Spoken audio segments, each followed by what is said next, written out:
ऐसा कानून न हिंदू के लिए है, न जैन के लिए है, न बौद्ध के लिए है, न सिख के लिए है, न पारसी के लिए है, न यहूदी के लिए है, किसी और के लिए नहीं, केवल और केवल मुस्लिम्स के लिए। और ये कानून इतनी शक्ति देता है कि अगर वो मेरे घर पे आके कह दे ये आपका, कि मेरा घर जो है वो वक्फ की प्रॉपर्टी है, तो मैं कोर्ट नहीं जा सकता, जो हमारे 10 किलोमीटर दूर जो जिला डिस्ट्रिक्ट कोर्ट है वहाँ नहीं जा सकता।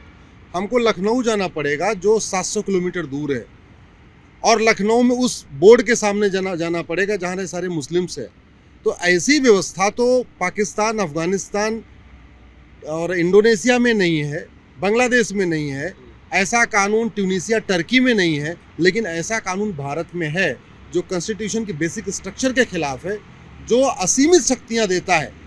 और कम्बिनेशन जो आपका वक्फ काउंसिल है उसकी कम्बिनेशन देखिए, एक एमएलए होगा वो भी मुस्लिम होगा, एक एमपी होगा वो भी मुस्लिम होगा, एक उसमें एडवोकेट होगा वो भी मुस्लिम होगा, एक उसमें टाउन प्लानर होगा वो भी मुस्लिम होगा, एक उसमें आईएएस ऑफिसर होगा वो भी मुस्लिम होगा, एक स्कॉलर होगा वो भी मुस्लिम, एक मुतवल्ली होगा वो भी मुस्लिम।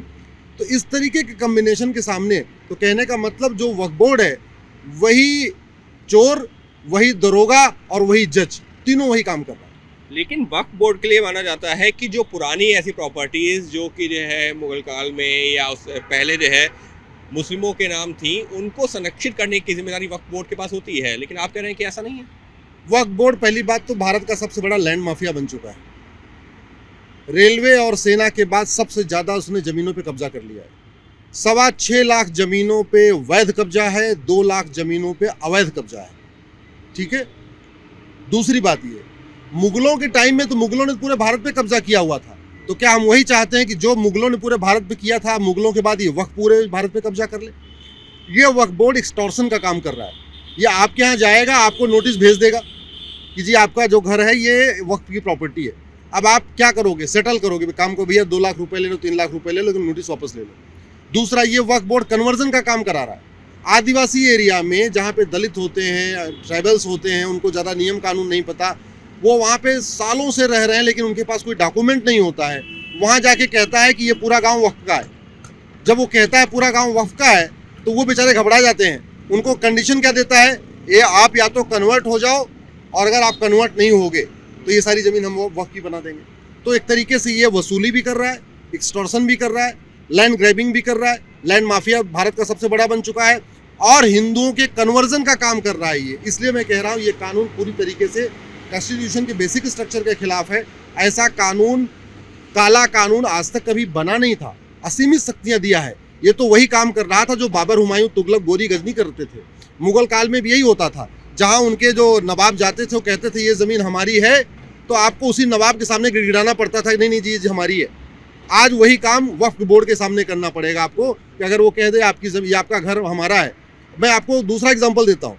सुप्रीम कोर्ट को अगर वक्फ बोर्ड कह दे कि ये सुप्रीम कोर्ट वक्फ की ज़मीन है, तो सुप्रीम कोर्ट का रजिस्ट्रार बगल में पटियाला हाउस कोर्ट नहीं जा सकता, 30 हज़ारी नहीं जा सकता। सुप्रीम कोर्ट के रजिस्ट्रार को वक्फ बोर्ड के सामने जाना पड़ेगा। वो हाई कोर्ट को कह दे ये हाई कोर्ट वक्फ की प्रॉपर्टी है, तो हाई कोर्ट के रजिस्ट्रार कोर्ट में नहीं जाएगा, बल्कि जाके उसी बोर्ड के सामने खड़ा होगा, वहाँ गिड़गिड़ाएगा। और इतनी शक्तियाँ कि वक्फ बोर्ड डीएम को कह सकता है कि ये ज़मीन खाली कराओ, ये हमारी ज़मीन है। डीएम उसकी बात टाल नहीं सकता। तो एक तरीके से अपने आप में ये इंडिपेंडेंट गवर्नमेंट हो चुका है। ये वक्फ बोर्ड अपने आप में इंडिपेंडेंट गवर्नमेंट है, वो डीएम को ऑर्डर कर रहा है। लेकिन वक्फ बोर्ड अगर जो है किसी ज़मीन पर जो है कब्जा बताता है, तो उसके पास में दस्तावेज होते हैं ना, या फिर नहीं होते? आप कह रहे हैं कि दस्तावेज भी नहीं होते किसी भी ज़मीन पर। ये तो ऐसा नहीं होगा ना कि आपके घर पे, या आप उदाहरण दे रहे हैं कि सुप्रीम कोर्ट की ज़मीन पर वो अपना कब्जा बता देगा। कोई दस्तावेज होंगे, कोई इतिहास में उसका जिक्र होगा, या कुछ तो डॉक्यूमेंट ऐसा होगा। नोटिस भेजते समय उसको कोई दस्तावेज दिखाने की जरूरत नहीं है। नोटिस भेजते समय केवल ये कहने की जरूरत है कि ये जो जमीन है ये जमीन वक्फ की है। तो इनफैक्ट जिसके पास नोटिस आई है उसको अपने दस्तावेज दिखाने हैं। जिसको नोटिस भेज दिया, तो सबसे बड़ी समस्या छत्तीसगढ़ में, उड़ीसा में, बंगाल के बॉर्डर वाले एरिया में, महाराष्ट्र के बॉर्डर वाले एरिया में, बीजापुर वाले एरिया में, गुजरात के बॉर्डर के एरिया में, राजस्थान के बॉर्डर के एरिया में, जहां हजारों साल से दलित रह रहे हैं, आदिवासी रह रहे हैं, लेकिन उनके पास सारे कागज नहीं होते। वो नियम कानून ज़्यादा नहीं जानते। वो तो सफ़ेद गाड़ी देख के और लाल बत्ती वाली गाड़ी देख के बेचारे घबरा जाते हैं। वहाँ पे जाके ये बोर्ड क्या कहता है कि भाई देखो ये ज़मीन ना वक्फ की है, आप इसको खाली करो।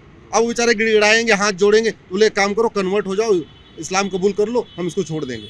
और अभी तमिलनाडु में तो उसने एक 1500 साल पुराने मंदिर को बोल दिया तो वक्फ प्रॉपर्टी है। इस्लाम शुरू हुआ 1300 साल 1400 साल पहले, और 1500 साल पुराना जो मंदिर है वक्फ प्रॉपर्टी हो गया। 7 गांवों को बोला ये वक्फी प्रॉपर्टी है। तो इसलिए मैं कह रहा हूँ एक तरीके से ये कानून बना के हम दोबारा यहाँ मुगलिया राज शुरू करने वाले हैं।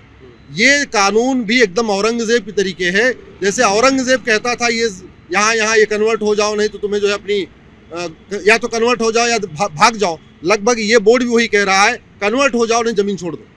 अगर हम इसके संवैधानिक और कानूनी जो है मान्यता की बात करें, वक्फ बोर्ड कैसे अस्तित्व में है, अगर आप बता सकें, और किस तरीके की कानूनी मान्यता या संवैधानिक दर्जा है? देखिए ये पूरी तरीके से पहली बात तो कानून बनाया पार्लियामेंट ने बोर्ड बना के इसको एक लीगल राइट दे दिया, स्टैट्यूटरी राइट दे दिया, वक्फ बोर्ड को पूरा राइट दे दिया, इंडिपेंडेंट पूरी बॉडी बना दिया 1995 में। हमारा ये कहना है जब इस देश में संविधान है और सबके लिए कॉमन कानून है, लैंड डिस्प्यूट के लिए बाकायदा सिविल प्रोसीजर कोड है, जिला अदालतें हैं, तो अगर किसी को लगता है ये वक्फ बोर्ड की जमीन है तो डिस्ट्रिक्ट कोर्ट में जाएगा ना। आपने एक अलग से उसको वीवीआईपी ट्रीटमेंट क्यों दे दिया?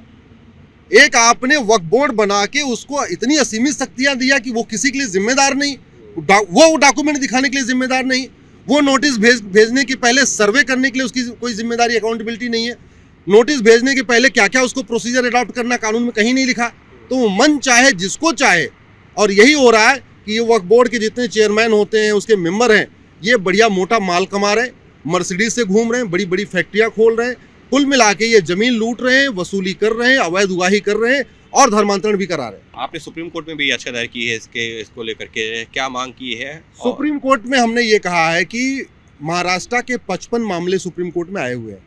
55 मामलों में कहीं कहीं वक्फ बोर्ड हारा हुआ है, कहीं कहीं महाराष्ट्र की सरकार हारी हुई है। तो उसमें वक्फ बोर्ड के कानून का इंटरप्रिटेशन होना है।